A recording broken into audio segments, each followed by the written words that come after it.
Assalamualaikum warahmatullahi wabarakatuh. Perkenalkan, saya Gusti Bagus Chandra Wibawa dengan NIM 192231065. Kesempatan kali ini saya akan menjelaskan mengenai hasil praktikum dengan metode Dietary Quality Index International dan Minimum Dietary Diversity for Women. Dalam praktikum ini saya menggunakan data recall dari responden MSFS. Data recall-nya itu 2 hari. Berikut adalah data recall hari pertama. Berikut adalah data recall hari kedua. Nah, pertama kita akan bahas dari DQI internasionalnya dulu.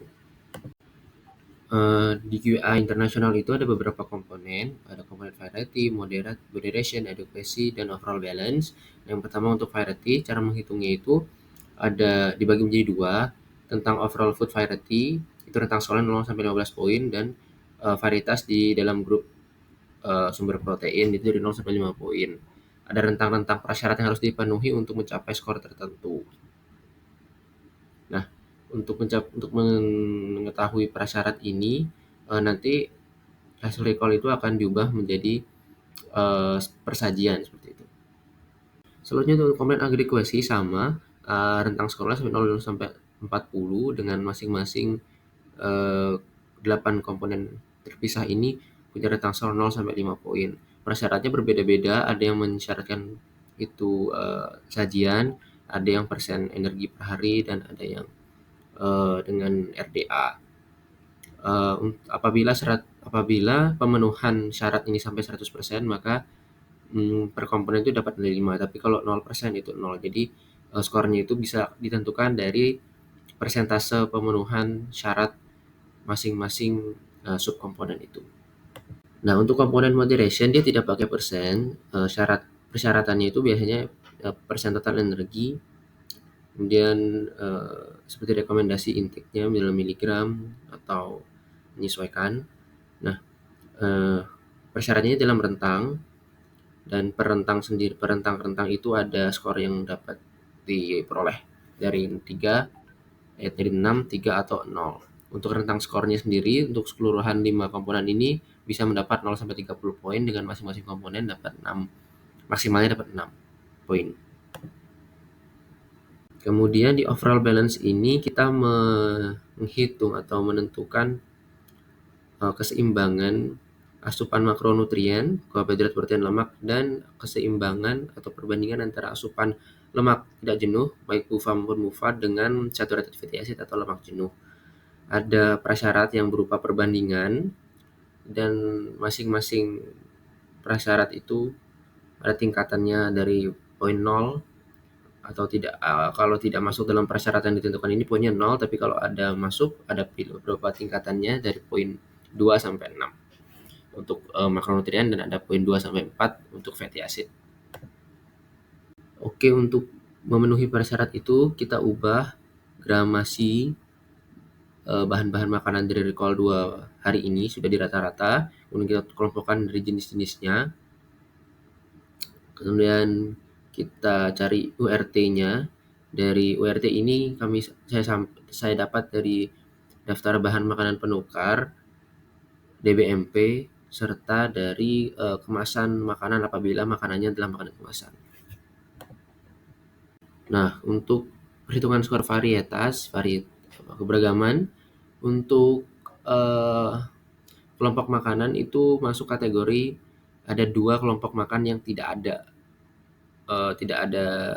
ada konsumsi dari sang responden ini, sehingga masuk dalam skor 9. Kemudian dari sumber protein itu total sumbernya cuma 2, sehingga dapat skor 3 dengan total skor variety itu 12. Sehingga dapat disimpulkan asupan ini masih kurang beragam, terutama tidak adanya konsumsi buah dan sayur. Nah, dari kelompok 5 makanan utama, 2 kelompok tidak terpenuhi, sehingga menurunkan skor keberagaman. Kemudian sumber protein bervariasi, tapi belum mencapai jumlah ideal karena hanya ada 2 sumber. Untuk skor adequacy telah dihitung berdasar sajian dan persen pemenuhan energi, itu hanya dapat skor 20,31.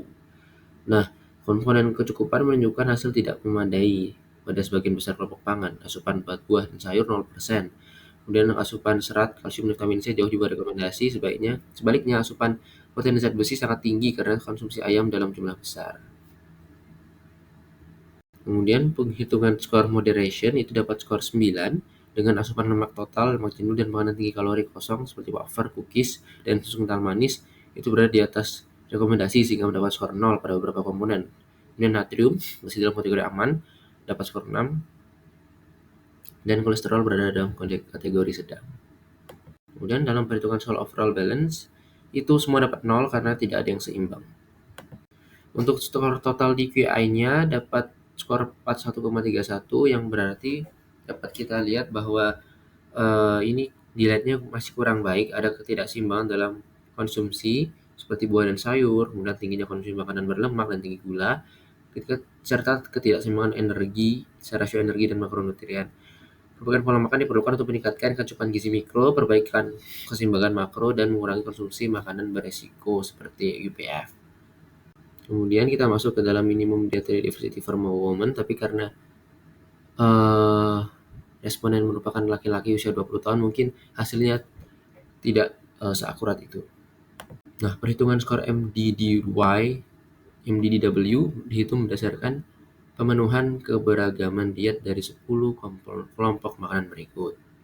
Nah, dapat dilihat di sini yang terpenuhi hanya dalam kelompok grains, white root, tubers and plantains, pulses, milk and milk products, dan meat, poultry and fish, sehingga hanya ada 4 kelompok, sehingga total skornya 4, sehingga tidak mencapai ambang batas keberagaman diet atau minimal itu 5, yang menunjukkan keragaman konsumsi itu rendah. Hal ini mengindikasikan bahwa pola makan responden masih belum memenuhi keberagaman yang cukup untuk memenuhi kebutuhan mikronutrien, terutama vitamin, mineral, dan serat.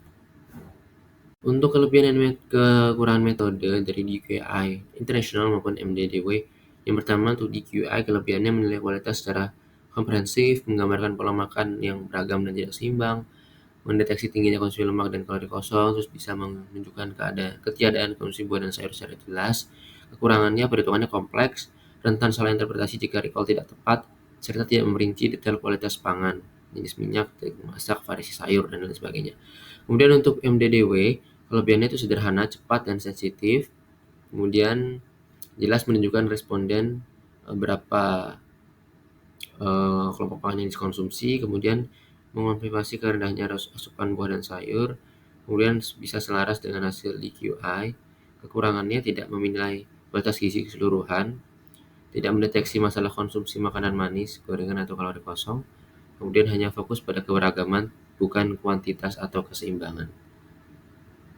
Kesimpulan dan saran dari hasil perhitungan ini bisa pertamanya di skor DQI internasionalnya masih rendah, sedang. Kemudian pola makan tidak seimbang, kemudian konsumsi buah dan sayurnya kurang, protein dan zat gizi tentu berlebih, skor moderation dan overall balance rendah, artinya pola makannya masih belum sehat. Skor MDDW masih 4/10, artinya tidak mencapai standar minimal. Tidak ada konsumsi buah dan sayur hijau, risiko tidak cukupan mikronutrien sangat tinggi. Kemudian saran perbaikannya bisa menambah konsumsi 3-5 porsi sayur atau 2-3 porsi buah per hari, kurangi makanan berlemak, gorengan, dan makanan manis, ganti dengan panganan yang lebih sehat seperti kacang-kacangan, biji-bijian, protein nabati, dan tingkatkan keberagaman pangan, misal telur, sayuran berwarna, dan buah segar. Bisa diedukasi respondennya untuk asupan gizi seimbang serta dilakukan pemantauan secara berkala. Sekian yang dapat saya sampaikan. Mohon maaf apabila kekurangan dan kesalahan kata. Dan wassalamualaikum warahmatullahi wabarakatuh.